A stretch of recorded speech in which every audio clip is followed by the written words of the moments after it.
Hello, and welcome to another episode of Boundless Body Radio. I'm your host, Casey Ruff, and today we have another amazing guest to introduce to you now. Amanda Strojny is a yoga and meditation teacher and works directly with yoga teachers, healers, and spiritual creatives to create financial freedom in their businesses. She spent over 12 years working in financial services and also has a background in education. Because the idea of financial accountability and a profitable future can be overwhelming, Amanda helps her clients understand both sides of the business and helps bridge this gap on the path to achieving holistic success. She is committed to help grow the collective success of all through conversation and community. Amanda is the host of her own podcast, Untapped Power, Insights and Wisdom for Collective Transformation in the Yoga Community. She works one-on-one with clients, hosts workshops, and has a free online community to serve yoga teachers around the world. Amanda Strojny, what a pleasure it is to welcome you to Boundless Body Radio. Thank you, Casey. I am so excited to be here with you. Absolutely. Really excited for this conversation. Such an honor. I have, before we get going and rolling into all this, I have to ask you, how is Hawaii right now? It's amazing. Yeah, I recently transitioned to living in Kauai, and I've been here a couple times before. So this is my third venture, and this hopefully is more permanent. And it's interesting you bring that up because one of the things I've noticed, and I don't know if you've ever noticed this, but I didn't realize how important your geography is. You know, I grew up in the East Coast and just always was like, oh, I'll be in the East Coast because my family's there. And then realized like it just wasn't fitting me. It wasn't aligning with me internally. So it caused me to think about that and give it perspective. And in transitions that I've done and making moves, this has been really like the best move I've made from my own mental, physical well-being standpoint. Wow. So I'm really happy about that. That's great. No, I think you're right. I think it's such a great point. We're so fortunate. We live on the outskirts of Salt Lake City in the suburbs, and we're just enamored with our neighborhood. And when the pandemic happened and we had more time to walk around the neighborhood, get to know the lake a little bit better and all the ducks and birds, and it does make such a huge difference. And it's interesting. I would definitely say like my need or desire to travel has really reduced in the last years. I've really gotten to appreciate this one place. Have you found that to be the same thing? Yes, that is amazing. Yeah. And I love Salt Lake. I actually stopped there on my way through here for the first time. I have a good friend there, and it's a beautiful, beautiful place as well. But I have found that it's just, I feel really centered and grounded in this space. And for me, the outdoor, having so much available outside all the time, really nourishes me. Nourishes my body, my mind, my spiritual practice. It just all feels tuned up, which is a really amazing feeling for anyone listening that's been in that space of really feeling aligned within themselves in all aspects, right? Physical, mental, spiritual, right? When everything lines up, it's a beautiful thing. Oh, I love that. Very well said. And just for the listener, Amanda does not know what she's talking about. Salt Lake City sucks. Don't come here. Go to Denver. As always, terrible place. You'll hate it. And is it true that Kauai is like one of the most chill islands of all the main like tourist destinations? It's interesting. It's the smallest island. So I think it does have heavy volumes of tourism for sure, but it's not as commercialized. So not as much here. It's limited, and that gives you perspective. I like that feeling, although challenging at times, to be looking for certain things and to not have it and to say, okay, well, I can't get it anywhere. Where on the mainland, that's not an issue in our country in most places. So it gives me perspective. It gives me pause to say, what do I actually need versus what do I just feel like I can go and get because it's there and it's available. And to realize that it's okay that I don't have it, I'll still survive the things that I do have. But I like it. I like the fact that it's not as built up and that there's not as many people and you can be in a lot of remote spots by yourself, and not have people come by. Oh, it sounds beautiful. I remember visiting Maui. This is probably 20 years ago, and just realizing like they don't run on clocks the way that we do. I remember we signed up for some like parasailing something, and we were like, "Hey, well, what time does the boat leave?" They were like, "Just like when you get here. Like we could go in the morning or like the afternoon." Like buses were always late, like 15 or 20 minutes late. Like it's just a totally different environment and totally different vibe than here in the mainland. Absolutely. Absolutely. I like it. That's awesome. Well, we're super happy for you. I'm super excited to hear your story today. Before we deep dive into that, I really want to ask you, in your opinion, can you truly have health and fitness without having financial well-being? Yeah, that's a great question. I believe that You can't because they're tied together. They are so closely intertwined. And when you say financial well-being, I guess I want to dive into that term a little bit because I think that's subjective to each individual person.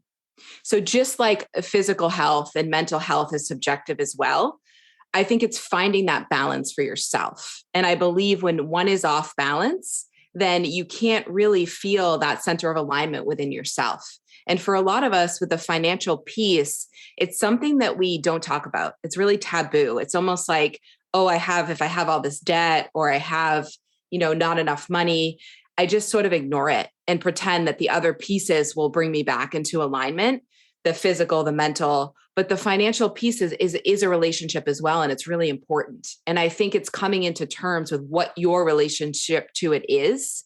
And part of that is how much money you desire for yourself, asking yourself those real questions in the lifestyle that I want to live and the things that I want to do out in the world. How much money do I need? What's it going to take for me to get there? What is my end goal here? Where am I going? Versus just having an idea that could be someone else's, right? So we hear people all the time, like 6 figures, get to 6 figures. Well, not everyone needs 6 figures to live a life of purpose and on point for themselves. So I think it's worth looking into for yourself to understand what that means to you. But I do believe that having financial well-being, just like mental and physical, is important. Everything ties together.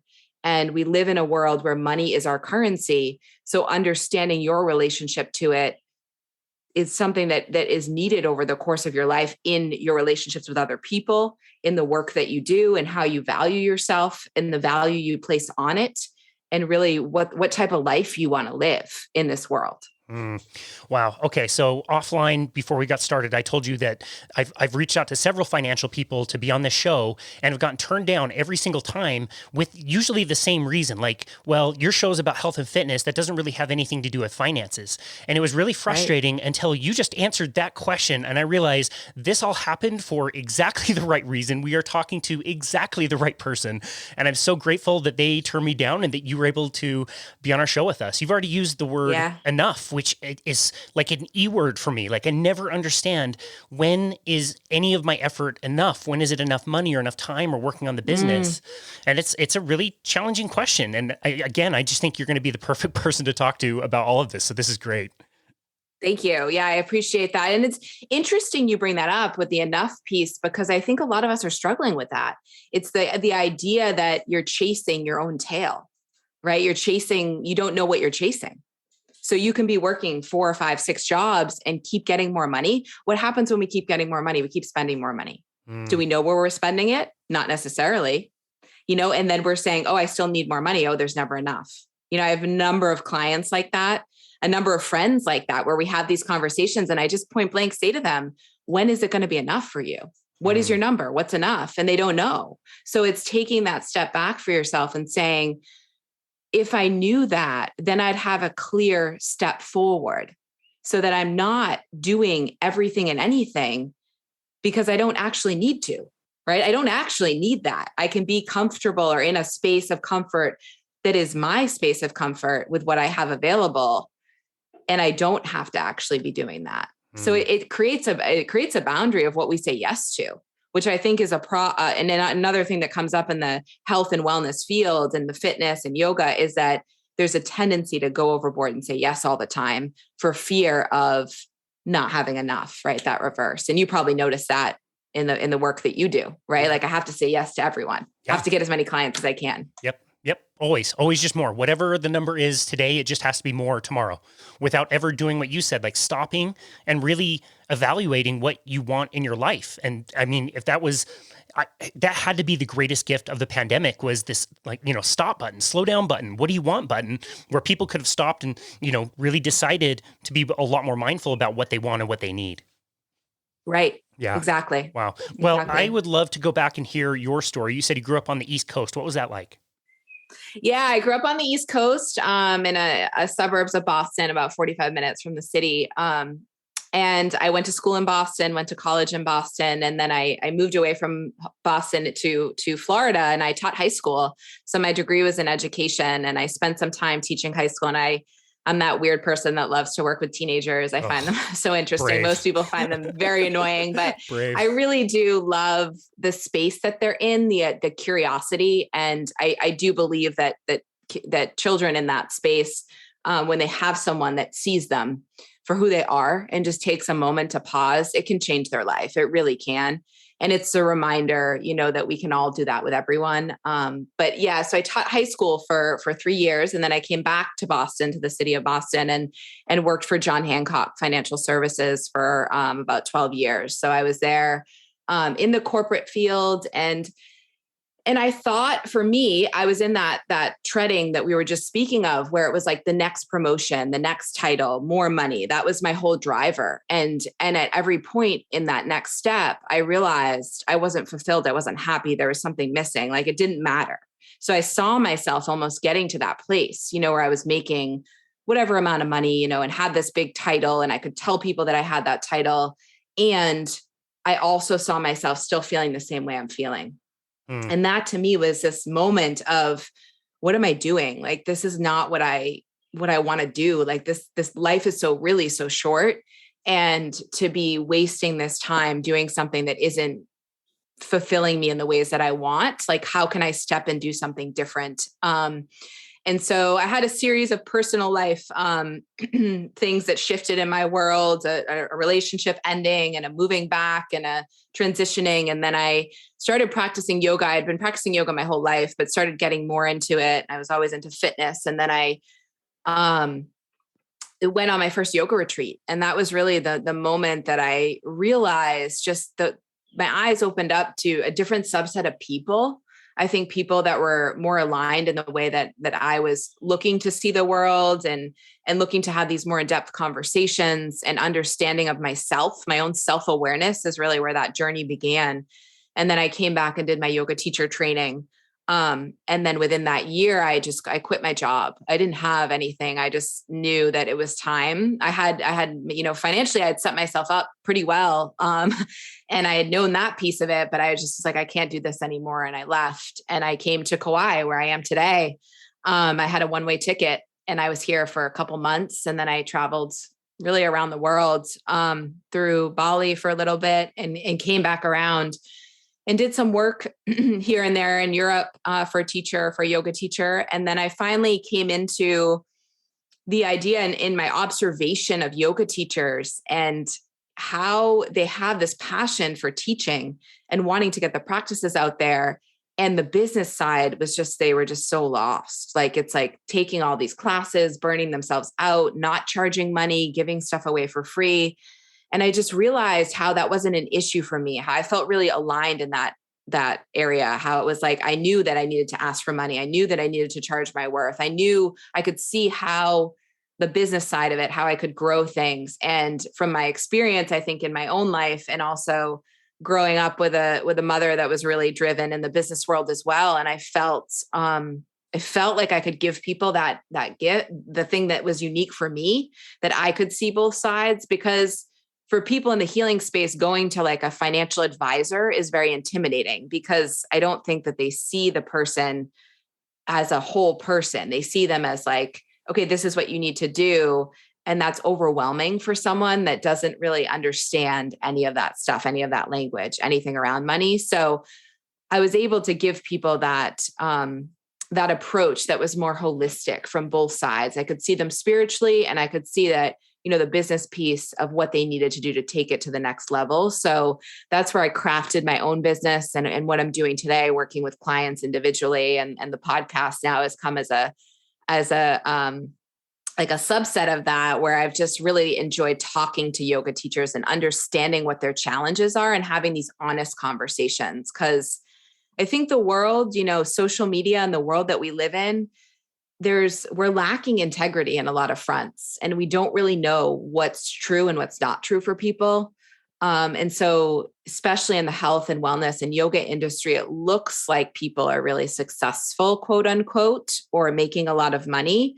But that's not necessarily the case. And so just putting an honest look at that, and being really clear about what's really happening behind the curtain a little bit, and what could be done to to make it more normalized than it is. Cause I feel like it's gotten very superficial in my mind. So yeah, that's a little rundown of where I'm at and where I started, I guess. Wow, that's amazing.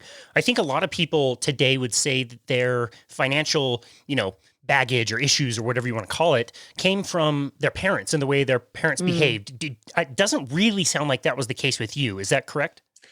Yeah. And I agree with you, Casey, that is something to consider when I work with people. It's like examining your relationship growing up is really important. It's important to understand what the conversations were around money when you were growing up, because that is part of the stories that are ingrained within you, right? As we know, those patterns get ingrained. And over time, we bring those into current relationships. And for me, it started with my grandmother, who was really savvy with her money and always reminded me, you got to take care of yourself, your independence, and be really supportive of yourself. And my parents were really conscious. I remember having my own bank account when I think I was like 12 years old, and having a paper route when I started, and my different jobs. And I'd always save my money.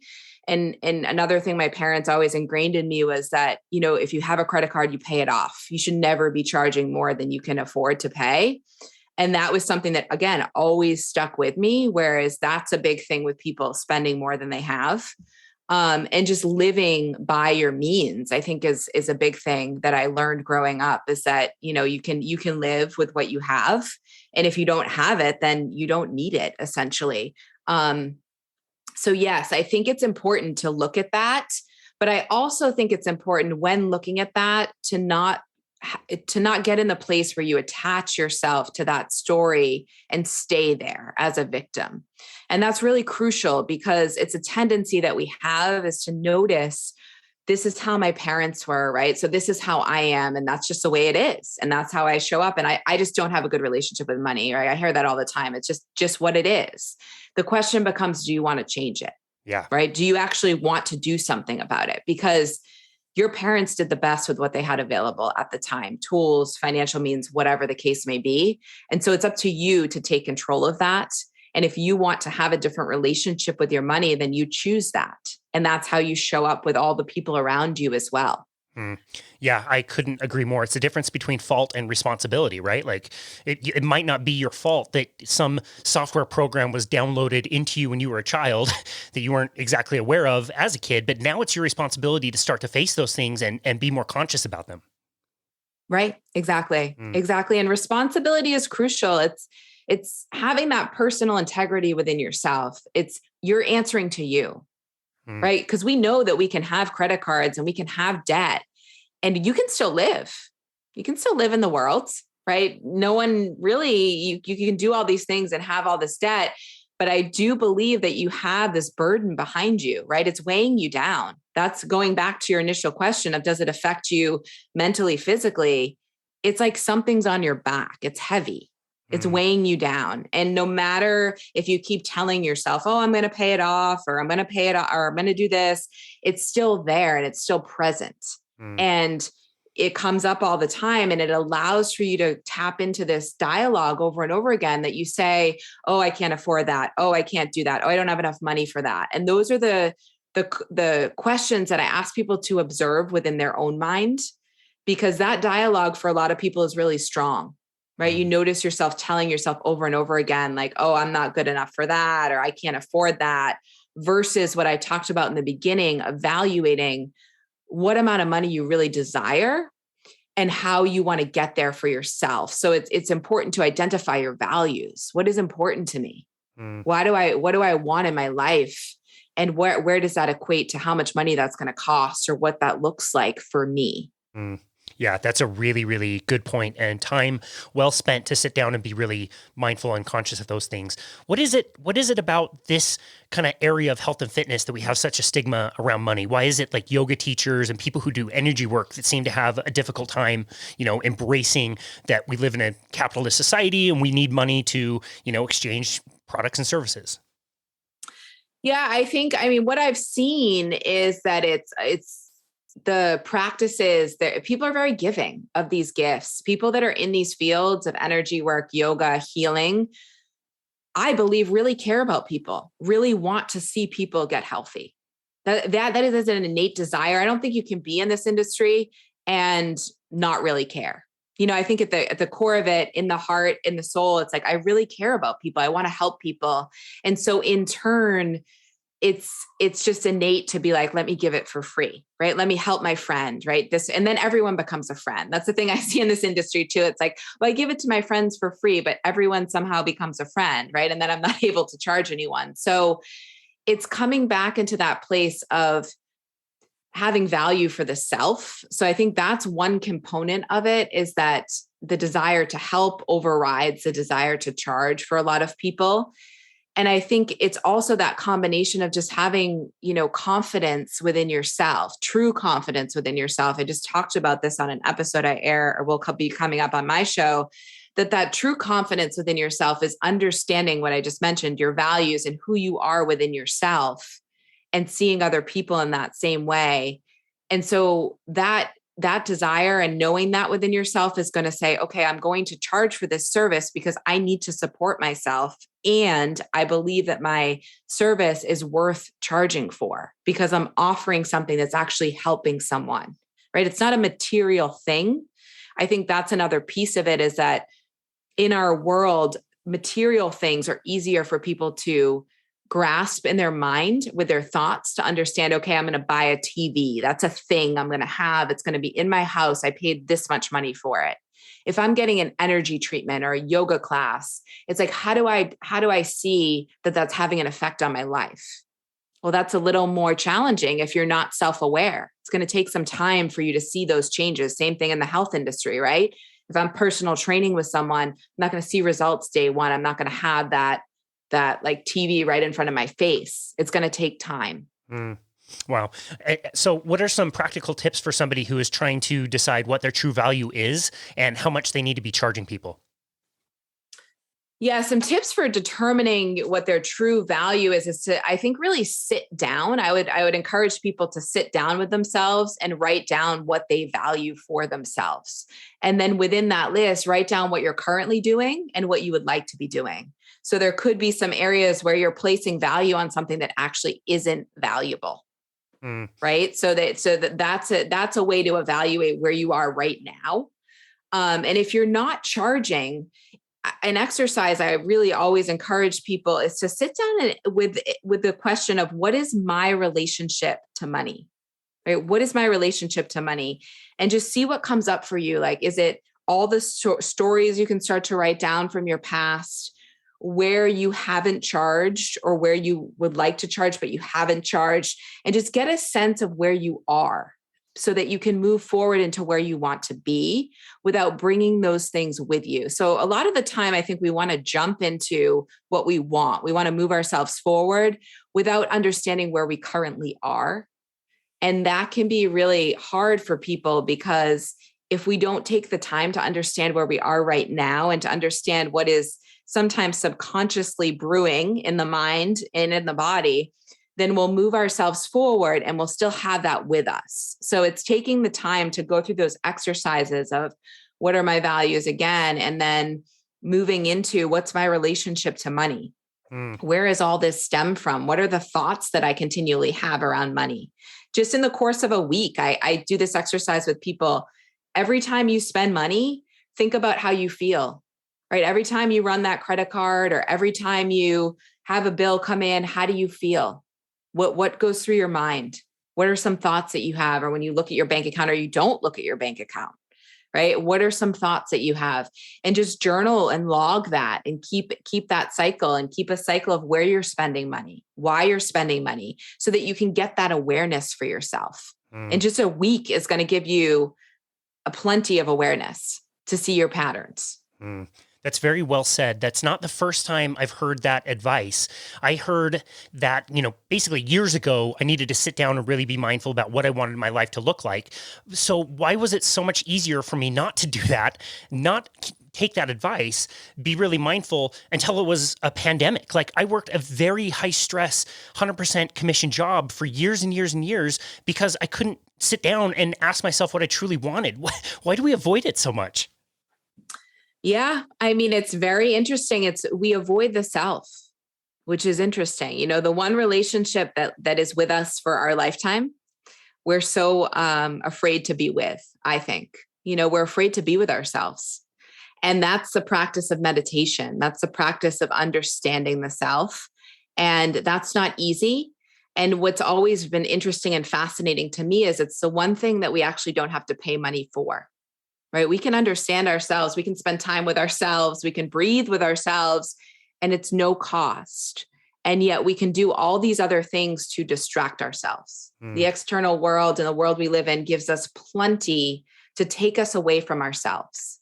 And that's what, our culture has brought us to this place where there's so many distractions, right? You really never have to be alone. If you have a device or you have some type of technology, you're never really alone. So I think what's happened in our world is just that effect of it's too much and you need to come back to the self and be with the self. And it takes a combination of choosing that for you, right? I think all of us need to come to that place for ourselves when we're ready. So to your point, you may not have been ready at that time. And I think it's important to have compassion for the space that you were in to say, hey, I wasn't ready and I needed to learn and something caused me to stop. And for most of us, that can be, right, an illness, something happens, we're moving too quickly, right? Something causes us to stop most of the time because we can't stop within ourselves because we're so addicted to the external, to what's out there. And that's, again, the piece about the financials is people are addicted to that idea of six figures or making a lot of money without understanding themselves enough to know what their relationship to money actually is, because you could get there and still not be happy, right? We see that all the time. So why is that, right? That's the question. It's $1 million question that people have. Why do people that have a lot of money, they're still not happy? And we know the answer. Yeah, totally. It's just more stuff. Generally speaking, it's just people going out and getting more stuff. The stuff is, something you have to store. You have to worry about it now. You may have to get it repaired from time to time. You might have to insure it. It's like the burden you talked about earlier. You're just carrying more crap around with you, and that's taking some of your life force with you. Yes, exactly. Exactly. But I do believe that we're seeing a shift, in what you spoke about with the pandemic and things that are shifting in the world. People are reevaluating. People are seeing that it was that important. Is having all that important? Or what's really important is the time that I can spend with people, right? And time that I am alone and forced to be alone. What does that feel like? So I think that, people are shifting. Healing and energy work and yoga and physical movement and mental health, all of that is rising up. And before, we saw more of this drive to just continue to push and push and push. And ultimately, we're being stopped. We're being stopped and we're still trying to push, right? We're still trying to push even though we're being stopped. And that will take time. But I think everyone has that within themselves. To go back to your question, everyone has that at their core, right? The desire to want peace and contentment, to not want suffering. I do believe that. But getting there, that's, our own path, right? We're all on it. We're just at different places in the path. And we're going to, we'll get there when we get there. And so I really encourage people not to ever look at someone else's path as they're further along, right? Because they're where they are on their path. And so we can't get into that comparison trap of thinking, oh, if I had just done this, right, then I would be further along by now, right? If I had just started my business 10 years ago, I could be here by now, right? Because it's just where you are on your path. I love that. One of my favorite phrases in the Winnie the Pooh books is about the stream that transforms into a river, and once it transforms into a river, it slows down because it knows it's going to get to its destination eventually, so it doesn't need to hurry up and rush like it did when it was much younger. I really love that. I love the way that you explain that. I want to talk to you about something that we mentioned in the introduction. You are not necessarily trying to go out and beat your competition. You're not competing with other people. You want everybody, all of us, to succeed, and it's more of a creation. Can you talk about the difference between creating and competing? Yes, thank you for bringing that up. I absolutely love that question and this topic because I feel like it is the key. My show Untapped Power, it's the untapped power within us to really come together, is this collective collaboration where we raise other people up, because we're all individuals with unique skill sets. And so when we compete with one another, we try to become someone else. We try to become what they are or better than them. Instead of walking into conversations or situations and saying, what can you offer? And what can I offer? And how can we bring that together? And so in an industry such as yoga, I interview a number of yoga teachers and even people that are doing yoga business work, such as I'm doing. And it's interesting because I think there's a place for everyone. Everyone's voice is a little bit different. So I can say something, and Casey, you could say the same exact thing, and it could resonate with someone very differently. They could not hear it from me, but they could hear it from you. And I think that's beautiful. I think we need to be open to this idea that we can all come together versus looking at people as competition, as I got to be better than this person, right? I'm here to offer a service, and there's going to be a ton of other people that are offering the same service, but they're not me. So as I tell people all the time that I work with as yoga teachers, because, there's so many yoga teachers, right? There's so many people in the health industry, but they're not you. And I don't believe that we need to develop this, such unique niche that we're so different and we're coming up with the most creative message and it's very different than everyone else. I think we can have similar messages and similar words. It's still going to be different because it's you. And to promote other people and to share what other people are doing, that is going to come back to you as well. So be mindful of that. I know for me, coming from the corporate world, that was really a place I was stuck in, because my whole mindset in the corporate structure was get ahead, beat someone else out, like do better than this person so I can prove myself. And then I took that into the yoga space and realized I was going around being like, well, my teaching's better than this person. I should be working with this person. Why are they working with that person? And now I'm in a space of having a little more ease around it, of understanding the clients I work with. And I have clients I work with that I refer to other coaches, or that I know they need more support. So I'll say, do this program with this person that I've done with, and you will get a lot of benefit from it. I really do, from the work that we've done together, knowing that they're not probably going to work with me anymore. They're going to move over here. And that's okay, because someone else will come in.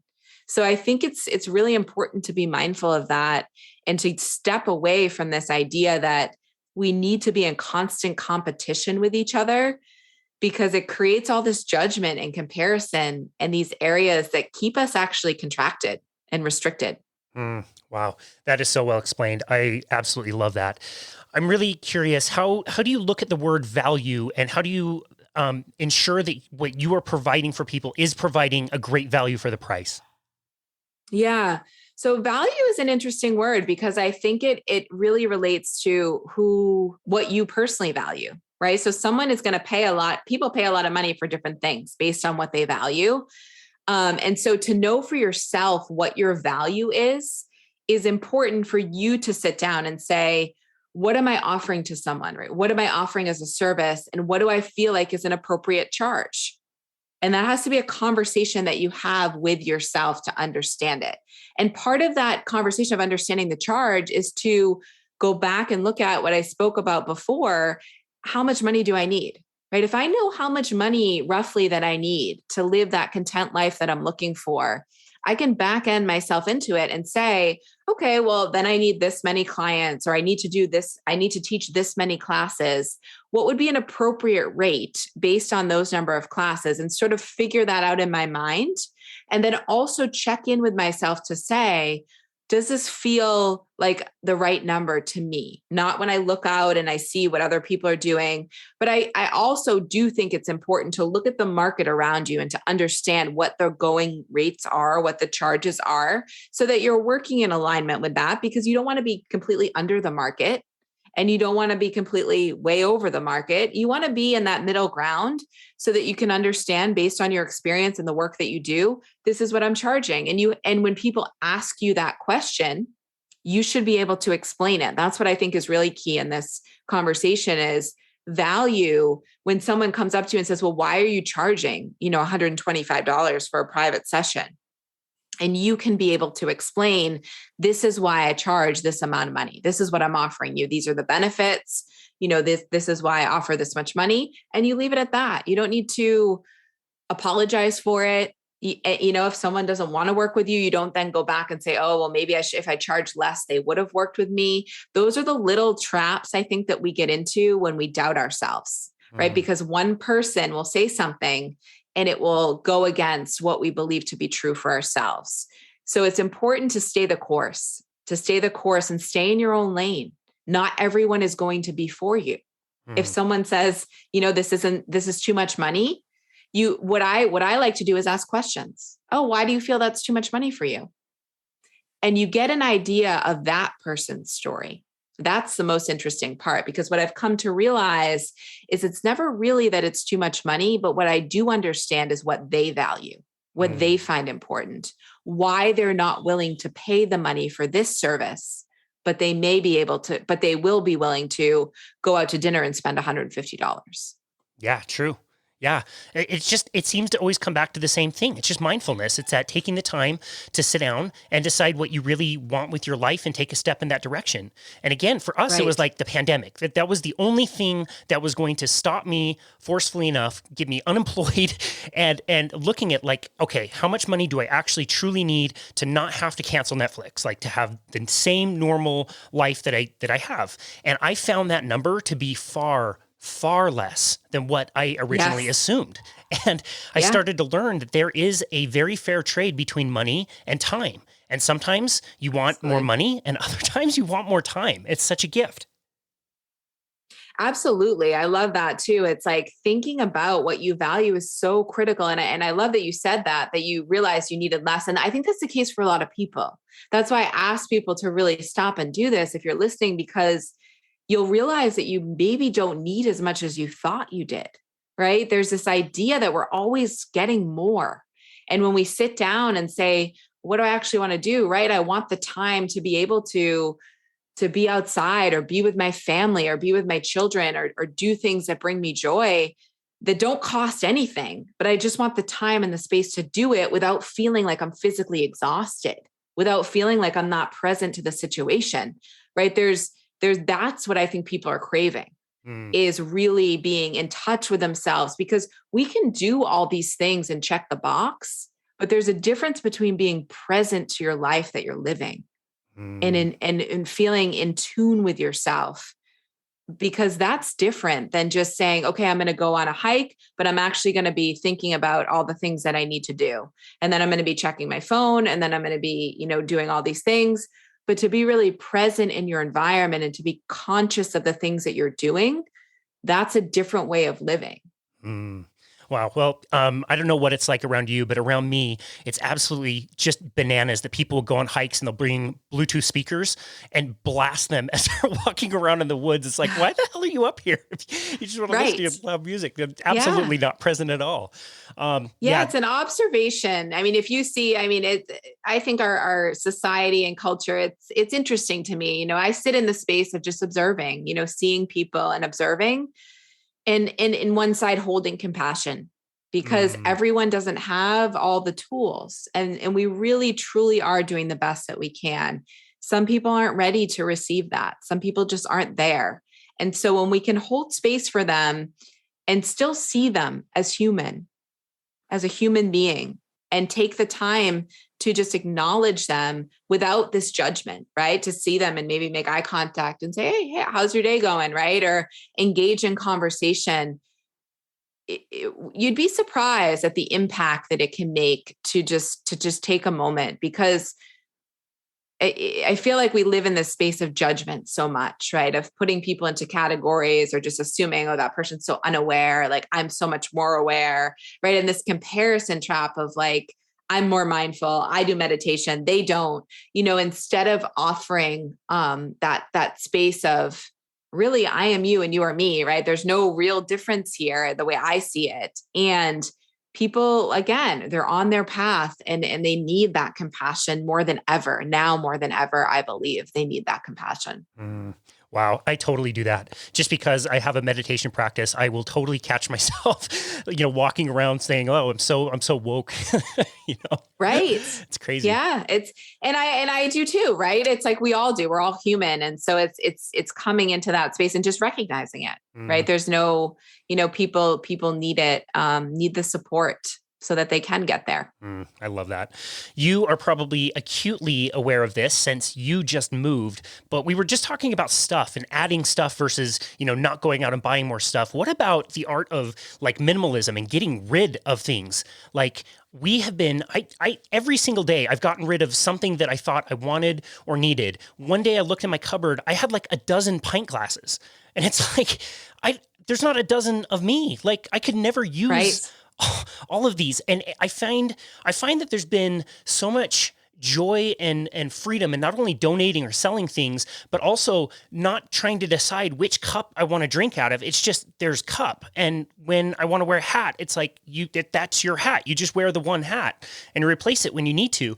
I'm curious, again, especially with moving, have you had any experience getting rid of stuff and experiencing that type of freedom as well? Yeah, it's interesting. For me, I've always been fairly minimal, and I think that comes from my childhood. My mother was very minimal. We didn't have like all the stuff. She was not a clutter, like didn't like clutter. And so I've always had that mentality, but I've gone through phases where I've had more material things that I've wanted based on the lifestyle I was living. And now in my life, I'm very minimal. I have one bag I can put all my clothes in one bag.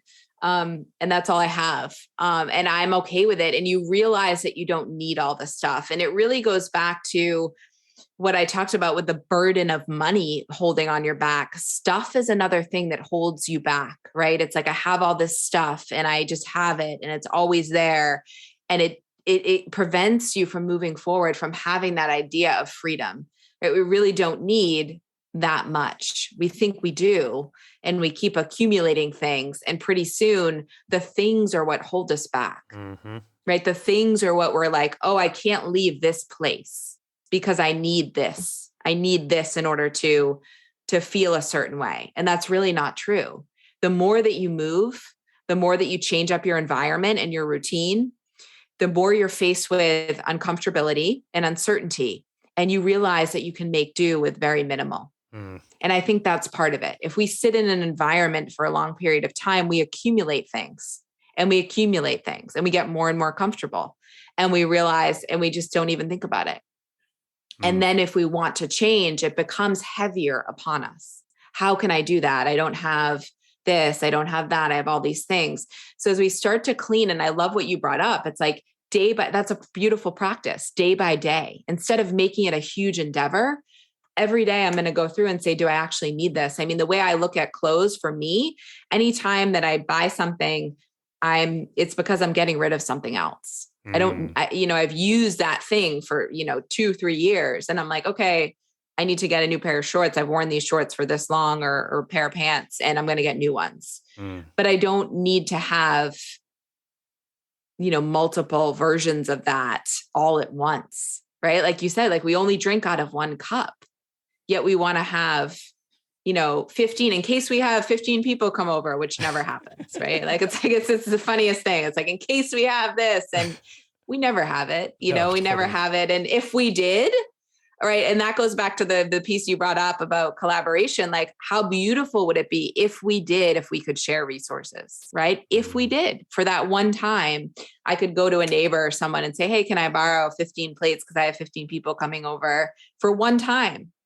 Right. And then, that to me would be a beautiful thing, because we hoard all these things for that one time, right? That one occasion.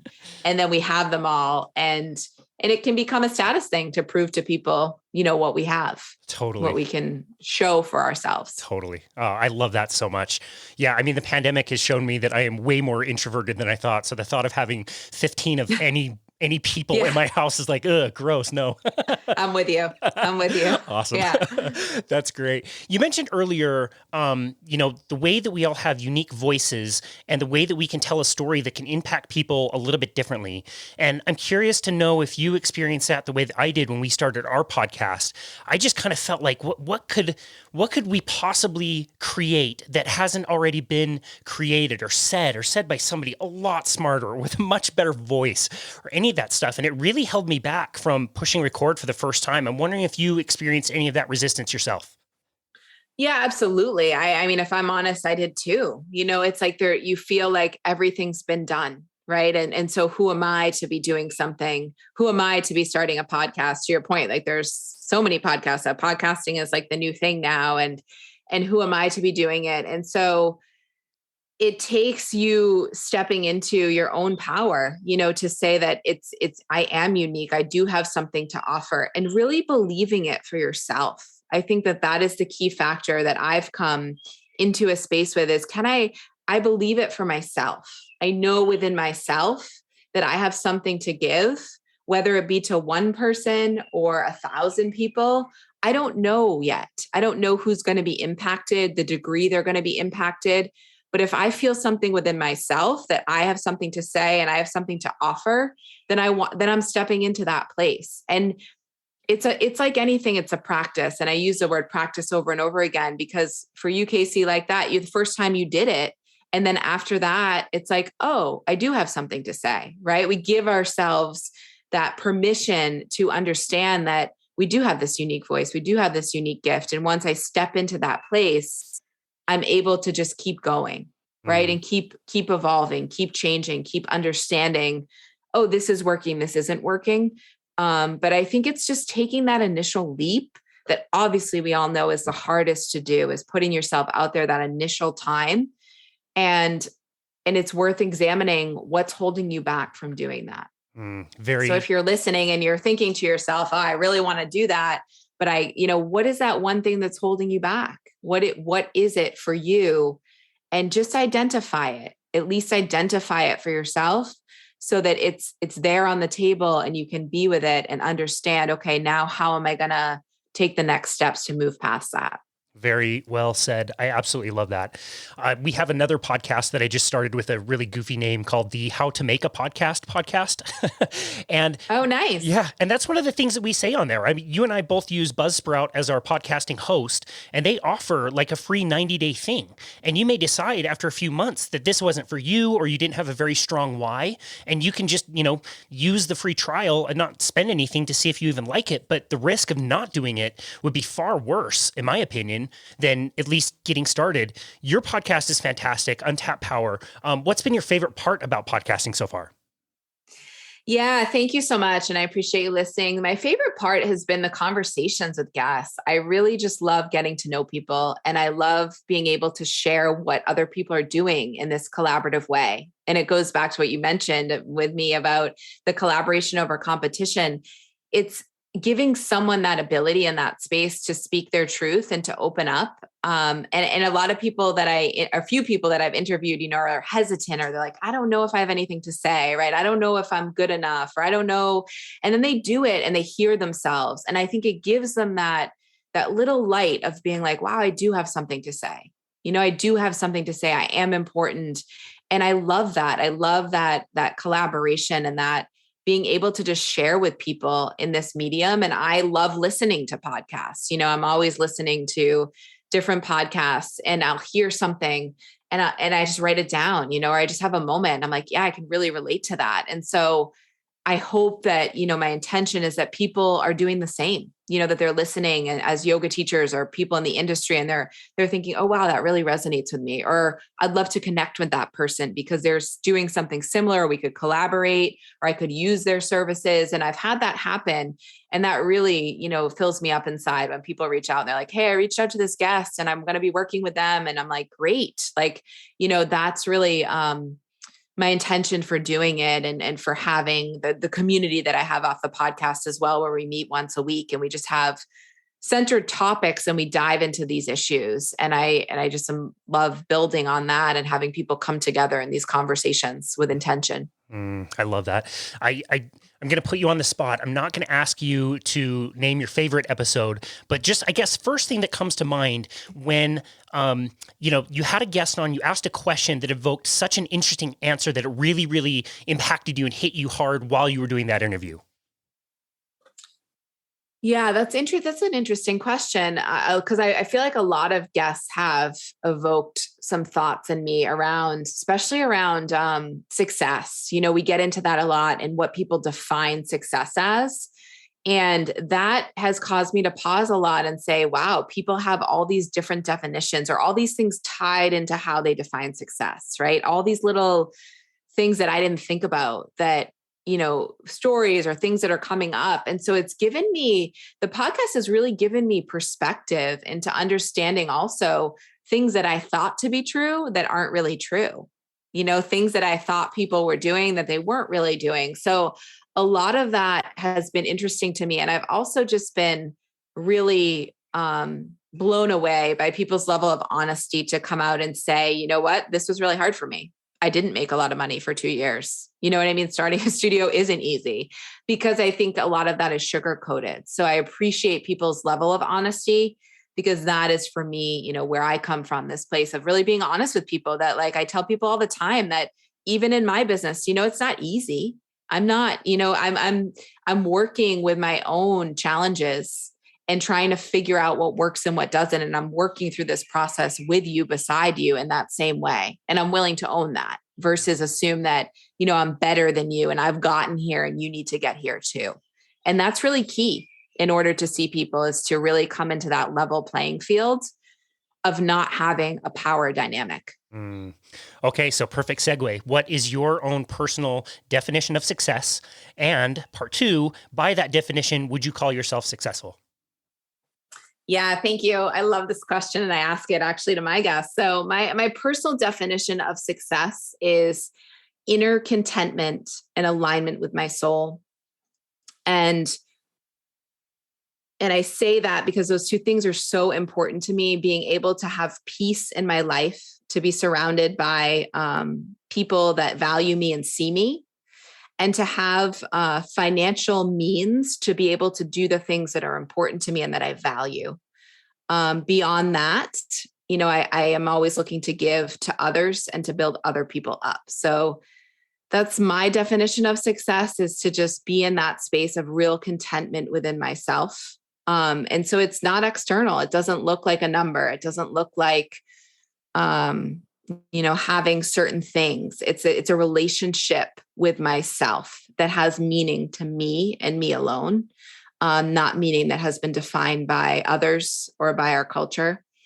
And I do feel like I am getting there. I don't feel like I am always there because the way I look at it, I feel like sometimes I'm in this battle between external and internal, living in the world and trying not to be pulled into all these areas. And I get caught up just like I'm sure a lot of people do in this idea of seeing others and being like, oh, maybe I want that. Maybe I want this. And I have to rein myself back. I have to continue to practice this self-awareness to bring myself back to peace and contentment over and over again. And it's a practice. And I remind myself that that's it. That's why I'm here and that's what I'm doing. And so, my success, it's not defined by all the things I can get or the clients that I have or all of that. It's really, for me, defined by what I feel internally within myself in this space of real, true peace within the self. Wow.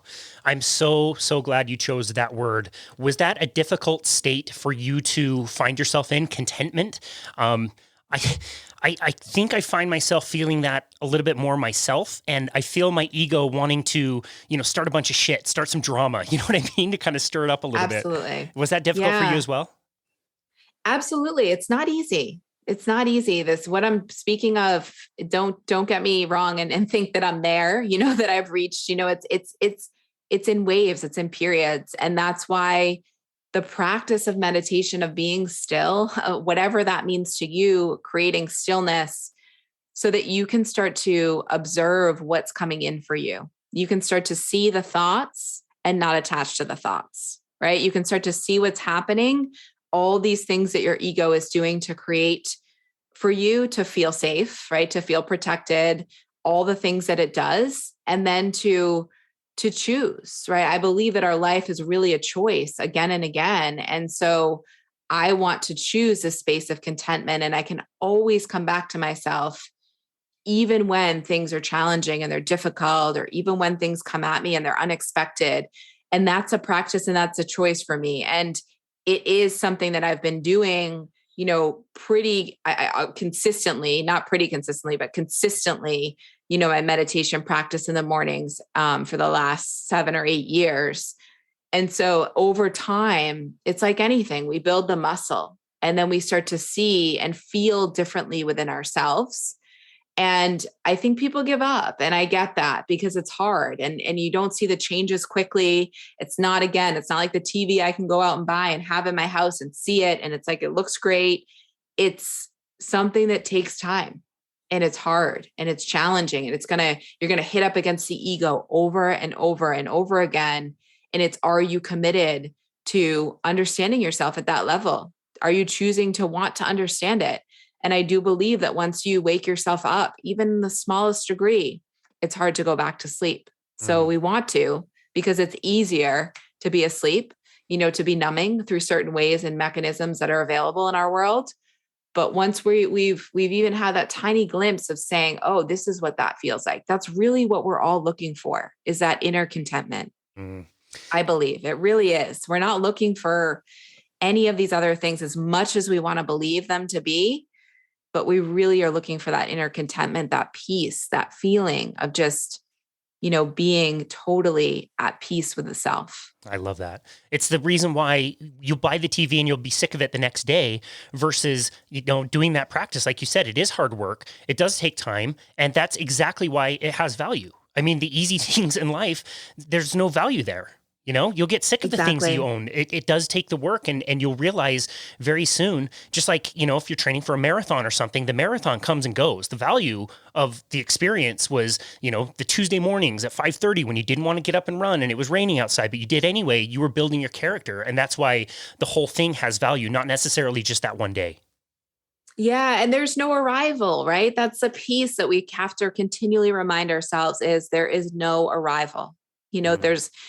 We think that so many things are going to bring us to this place. And so when we're focused on the arrival, we miss out, to your point, on what is here right now, the present moment, right? This conversation, not what is next. And how many times can I truly be present to what is right in front of me in this moment? That is a hard practice, right? That is like the hardest practice that we're in.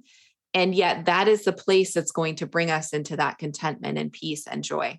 Right? Because in every moment when I am present, it's okay. Right? If I'm present, right now, breathing, right, I can remind myself that it's okay. But when I jump into the future, right, I'm anxious. When I jump into the past, I'm depressed, right? We know those two things. So it's here and now, right? Here and now, can I be reminded of that I am here, that I am present, that this is what is. And it takes, that's why for me, every morning before anything, it's like I sit down on that cushion for an hour and I am still, because I know that those thoughts are running. They're running the moment I get up, right? I'm no different, than anyone else. And how can I start to at least balance them, at least steady myself so that I can feel a sense of balance as I go out into my day, as I go out and to do things and have interactions with people. Wow. I remember when Eckhart Tolle punched me right in the face with his phrase, there's no such thing as the past. It only happened in the present. There's no such thing as the future. It will only happen in the present. Like mind blown. Right. Yeah, it's exactly. So true. It's so true. And I'm really glad you brought that up. That's such a great piece of wisdom. This conversation has been absolutely amazing. I feel like I could talk to you for several hours. I'm wondering if you could distill down one simple tip for the listener that you would like them to walk away from this conversation with. What would that one thing be? Yeah, thank you. I think the one thing would be to sit down and ask yourself, I really want to go back. Like, what is your relationship to money? What's your relationship to money? What does that bring up for you? Sit with that question. It's a powerful question. Even considering it as a relationship, and do that practice for yourself and see what comes up. See how how connected that financial relationship is to all your other relationships, right? How intertwined it all is, because we're not one piece, right? Everything is connected. So take time to do that for yourself. Don't just, think about it and say, oh, that's a really great question, but actually sit down and do it, and see what arises for you. Be open to what could come up. I love that. Wonderful advice. Amanda Strojny, where can people go to find you and connect with you and your work? Yeah, thank you. You can visit my website, which is amandastrojny.com. And then I also have, for the podcast, it's untappedpower.net. And that is access to join our free community.